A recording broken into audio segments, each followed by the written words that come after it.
All right, well, thank you guys for getting together. Obviously, we had an incredible night for my family and I last night, and we're actually working today. I've had multiple calls with other statewide elected officials, our congressional delegation, senators, multiple mayors and city managers, several county executives, just people around the state, from one side of the state to the other, just to let them know, who I am. I have relationships, coincidentally, with probably 90% of these people. Just to let them know that we're here to move forward, and we're actually excited to start working on a transition includes governing, and that's what we're here to talk about today. So it's very incredibly humbling for me to be here. And I said last night, just want to repeat one more time, I think the victory last night was not just for me and my family, but certainly a great team that put a great plan together, but it was also for the organizations that support us, our farmers, our ranchers, our small businesses, our first responders, all the different people, small businesses that came up and helped us.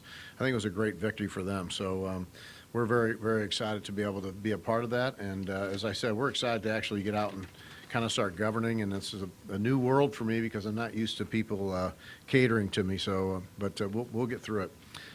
We said we would work on day one, and we said that last night. Tomorrow we get to work, and that's what we're here to talk about today. We started early this morning at 7:30 with a couple of calls, and we've been on the phone talking to people and having meetings ever since then. We'll have more this afternoon with House and Senate leadership with John Patterson and Cindy O'Laughlin, who I assume will be the pro tem of the Senate, and excited to work with both of them. And we're very willing to get going on that. Really today I wanted to talk to you about our transition director. Many of you in this room know who Adam Gresham is, who stands here to my left. Adam has been with me for all 14 years. I knew him actually when he worked in Governor Blunt's administration some almost 20 years ago. Adam's from Jefferson City, went to the Naval Academy, went on to serve our country in the Marine Corps, and did an excellent job serving our country for several years in the Marine Corps. He and his wife live here. I know his family. I know his father. I know his mother-in-law. I knew his past father-in-law, who we lost a few years ago. He's a rock-solid person that really wants to do the best for Missouri, and I'm excited to have him as our transition director. So he's going to help us put together the most qualified team to achieve the goals we've been talking about. We really believe we won both the primary and the general because Missourians thought that our goals and the direction we wanted to take the state agreed with them. And so we look at that as their way of saying, okay, this is what you said, now let's get it done. And Adam's going to help us put together a team here that does this. And I do want to say the Governor Parson has been very accommodating.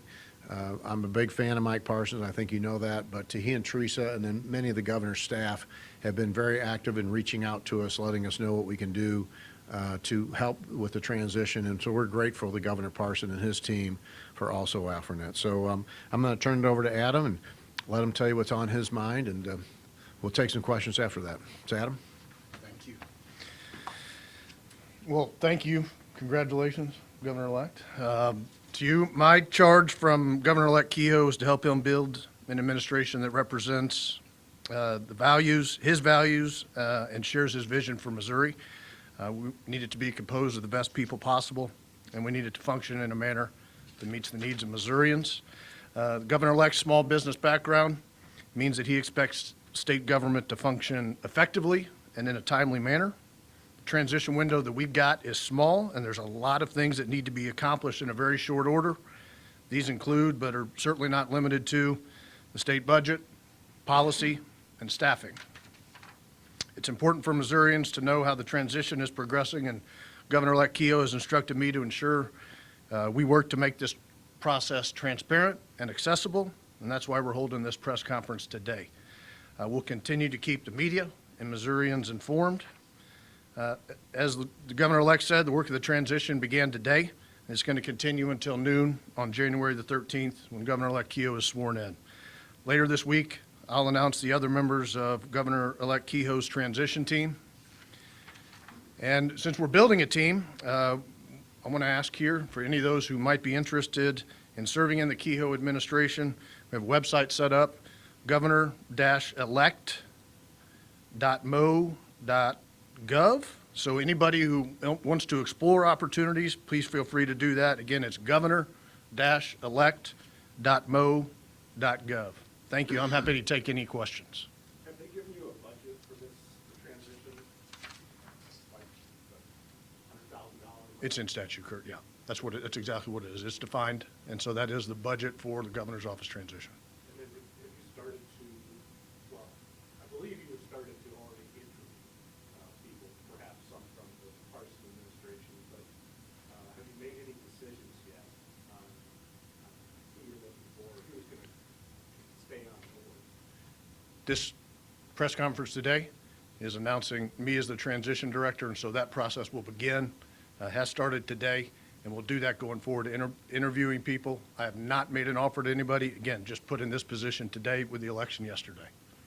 To Missourians that are watching this, what does it take to transition a governor to another hand of another governor? What does that all take, and can you kind of give me that elevator speech? Sure.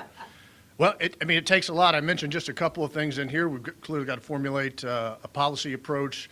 We've been working on many of these policy ideas, and Governor-Elect is committed to a number of things in his campaign, and so we're going to have to work on that, getting those policy proposals put together. We've also got staffing. There's a whole cabinet that has to be put together, and so it's robust. The timeline is tight, but there's a lot of things that need to be done, which is why I look forward, and I'm sure you'll look forward to whenever I announce the other members of the transition team.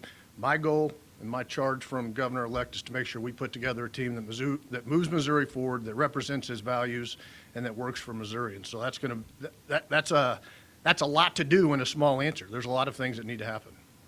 I have a question for the Governor-Elect. Any more for Adam? Yeah, does this, you taking this position mean you're not going to carry on as chief of staff under the new administration? Kurt, the point of this is announcing me as the transition director. Anything talking about any position I may or may not have in the governor's office, that's premature at this point. Adam, I want to talk about the cabinet right now. Mhm. Obviously, you still don't know what it's like going forward, but is there a shakeup that Missourians can expect?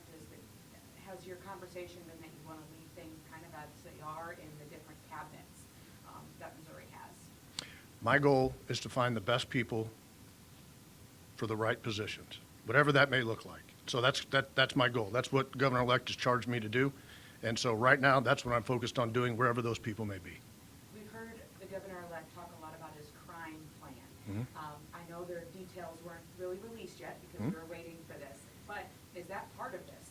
Or is that, where does that fall into it? It absolutely does. Absolutely does. And that's, I don't want to steal Governor-Elect's thunder, but that's something we've been working on even as he was campaigning. That crime plan is in the works, and when you will see that unveiled when the time is appropriate. And his commitment has been that whenever his hand comes off the Bible on day one, that we have that ready to go. We'll meet that commitment. How many people are you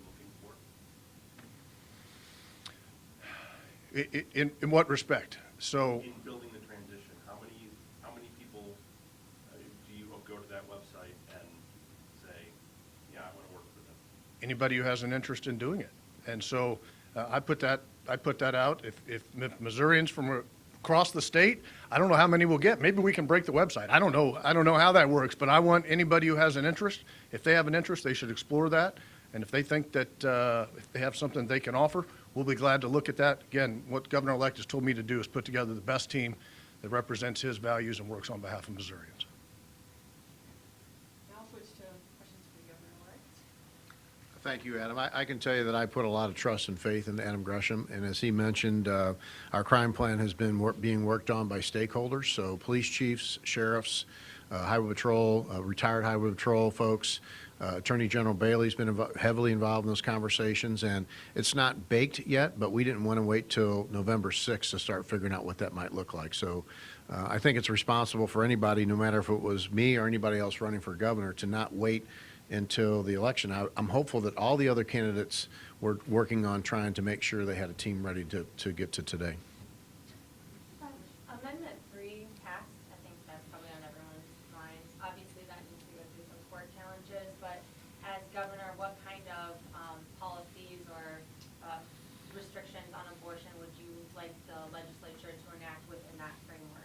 Sure. I mean, I've been very clear on this, is that I was not a fan of Amendment 3. I was hopeful and prayerful that it would fail, but it has passed. I've also said that my hand will go on the Bible to protect the Constitution, and I mean that.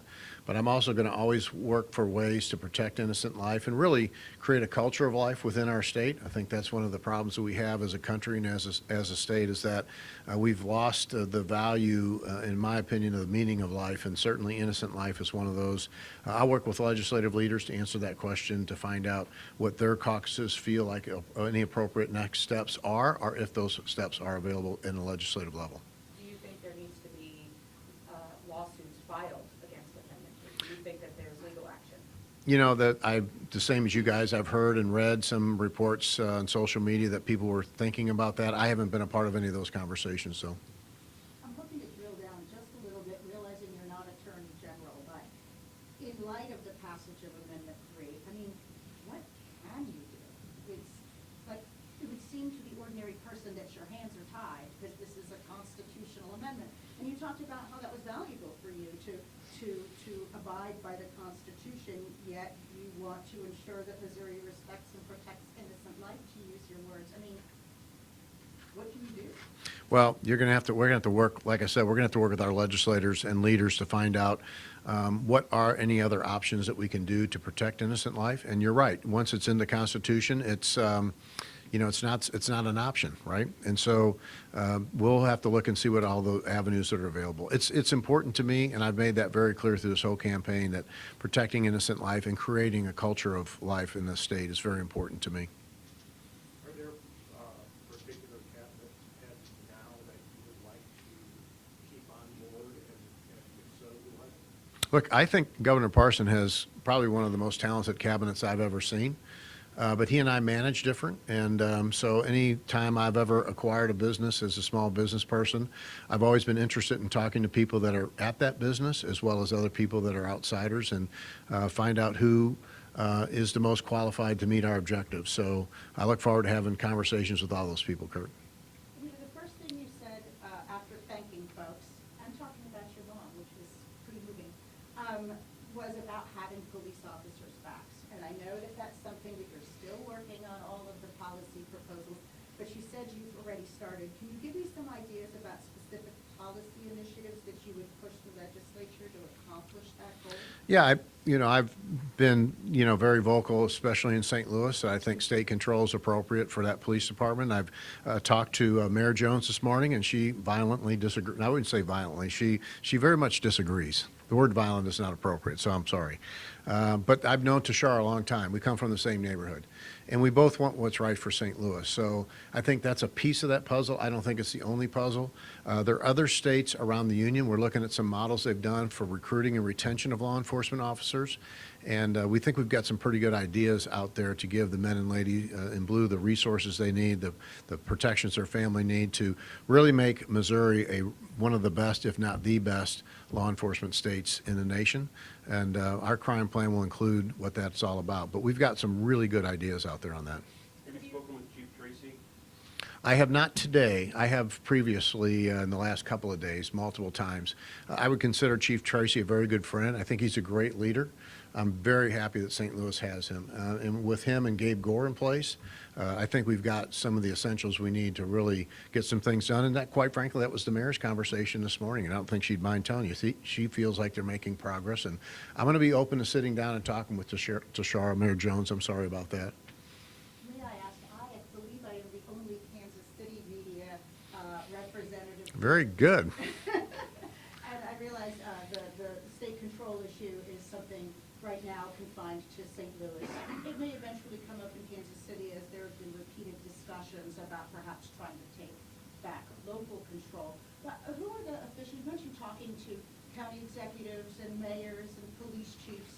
Have you had any conversations with any of the folks in the Kansas City area? Oh, absolutely. Who? Mayor Lucas, specifically. Mayor Lucas and I have always had a very good, cordial relationship. And I would say the other mayors and county executives the same. everybody in this room knows, I tell people all the time I'm a relationship person. Doesn't mean if I don't agree with you, doesn't mean that we can't also try to talk about what's good for the common cause. So I had a great conversation with Mayor Lucas. I've had a lot of good conversations, and sometimes I'll just tell him, Quentin, that's not the direction I think we should go, and he'll tell me. And so that doesn't bother me. That's called life. Is there anything where you found some common ground that you both said, yeah, I think that's a great idea? We want the Chiefs and Royals to stay here. How's that? For my Kansas City station, I want to ask about Eric the Vulcaneer. Yes. Do you think that Parson is going to pardon him before, or is that something that's going to be on your desk when you take over? I'm very sensitive to Eric's case. I would consider Sarah a good friend of my wife and I's. I met Sarah and Eric before he was imprisoned, and I would say wrongly. I believe we need to have Eric's back. And I've been very vocal about saying, should I succeed in running for governor, Eric the Vulcaneer will be home with his family. I still am hopeful and prayerful that that happens before I get into the governor's office. When we're talking about St. Louis and crime, I'm sure the mayor pushed back and said, look, our crime numbers are down year to year. Not there yet, all the way there yet, but we're making progress. What do you say to people who see those numbers and think that things are improving?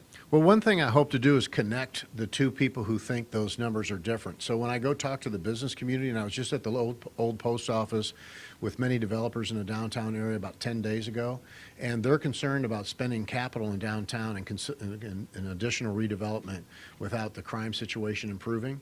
And so we need to get Chief Tracy and Mayor Jones, and hopefully myself, if they're all willing to do this, and then the developers who are willing to develop those areas to say, here's the numbers they see happening, what do you guys see happening?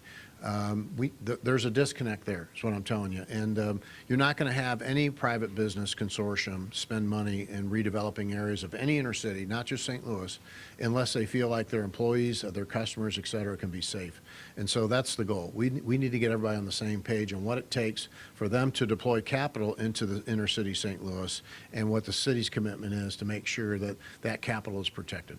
Have you had any discussions with the current administration about what size of the budget supplemental that you're going to have to work on in the next session? We've had some conversation with current administration at a very high level, because obviously it wasn't in the position I found myself in until last night. But we have had a high-level conversation, as well as the appropriators, both the House and the Senate, to find out what that's going to look like. I don't have an exact number on it now, but we'll be sure that's coming together very quickly. Have you spoken with the Lieutenant Governor-Elect, and are you on this committee? I have. I've spoken to all the statewide elected officials and current officials, including Auditor Fitzpatrick today. We have a great team. We'll be meeting in person this week with each other to try to make sure we understand what our common goals are, what we can do to work together. I think Lieutenant Governor Wassinger is going to do a great job. I think you probably would be shocked if I didn't tell him this office is very important to me. I think Mike Parson did. I think Peter Kinder did a great job. I think Mike Parson did a great job. And the Office of Lieutenant Governor for veterans advocacy, for tourism, for senior advocacy, Buy Missouri, et cetera, has a lot of really important components to Missourians, as well as the ability to preside over the Senate. And I've offered to help him all I can. Adam has had many conversations with him. David seems very willing to learn. Amendment 2 passed, kind of at the moment. It's still really tight, but that's what they're declaring at this moment. Amendment 2, where did you stand on that, and do you believe that it's going to bring all this money into education? I know there's a lot of people that are concerned that it won't. Yeah, I was a fan of Amendment 2, but it wasn't like my number one priority to talk about amendments. The number one priority in amendments for me was defeating 3. But if somebody asked me casually, are you a fan of Amendment 2? I am, for this reason. I'm not a sports gambling. I'm not a gambler at all, to be honest with you. But when the surrounding states all have it and Missourians don't have an opportunity to it, I just looked at that as the business case, first of all.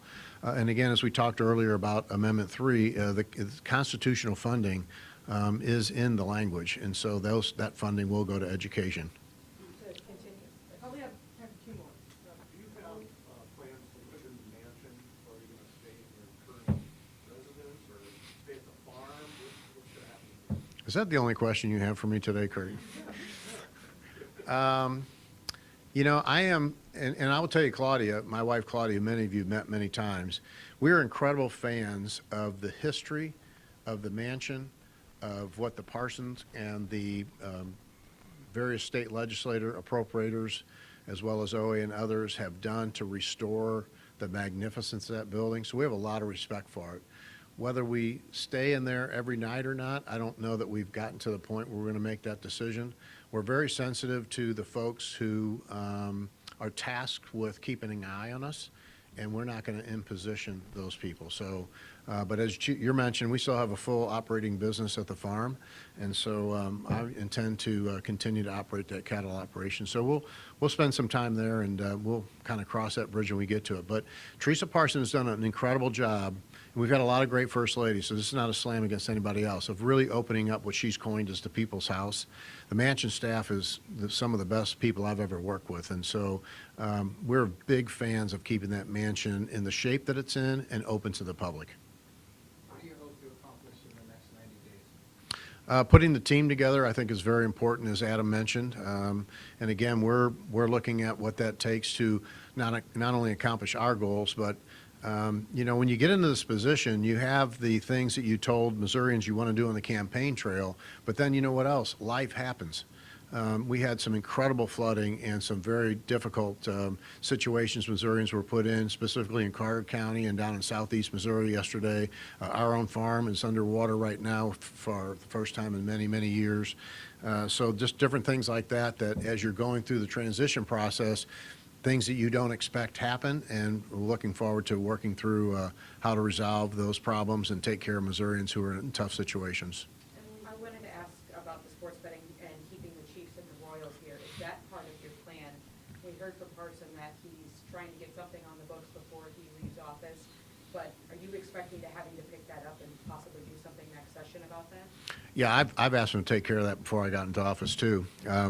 I guess we're not allowed to tell jokes here. Gabby's having a heart attack when I say stuff like that. You guys will find that I'm serious, but I like to be light.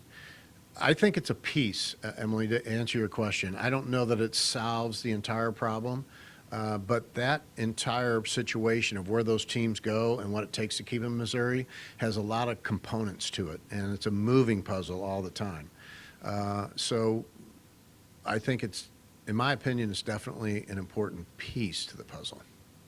You had any contact with President-elect? I have not. I called him, but he didn't answer my call. No, I'm being facetious. I shouldn't have said that. He did call me after the primary, and we had a great conversation with him. I'm sure President-elect Trump has had a lot on his mind. I look forward to working with him. I'm very excited about that, by the way, because as you know, he endorsed a couple of people, three, I guess, people in our primary. But when I talked to him that night, he said, you know, I wanted the business guy to win. And we had a great conversation about business. He knows that that's my background. I'm not a politician by trade, and I'm really excited. It looks like we're obviously going to hold the Senate. I think most people agree that's probably going to happen. It's a give and take on the House right now, but certainly if he is able to have both of the chambers with him and then multiple states around the United States that are run by Republican governors, you know, quite frankly, the pressure's on. It's going to be our turn to deliver, and I know he wants to do that. I want to do that.